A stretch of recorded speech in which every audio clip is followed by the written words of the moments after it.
哎呦，手好酸呐！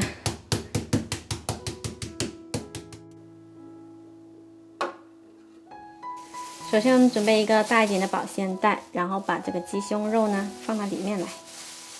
接着我们再用一个擀面杖，轻轻的把鸡胸肉敲成大片，不要太用力，要不然呢肉会敲得很烂的。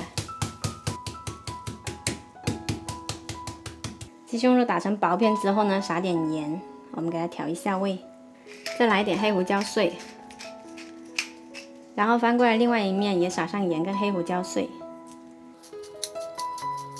接着在这上面呢，给它放上火腿片，一共可以放4张，然后我们再给它卷起来，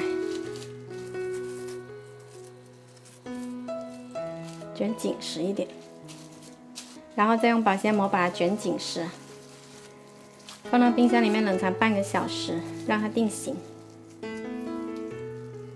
这个鸡胸肉呢，你看它已经定型了，我们先来裹上一层面粉。这个就是普通的中筋面粉，然后再裹上一层鸡蛋液，最后再裹一层面包糠，然后给它放到空气炸锅的炸篮里，表面给它刷上一点点油，吃起来没那么干。炸锅设置180度，炸个20分钟。炸好的鸡胸肉卷呢，就可以直接切块吃了。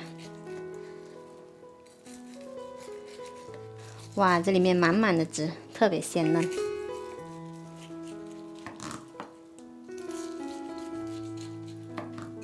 吃的时候呢，我们可以放上番茄酱跟沙拉酱。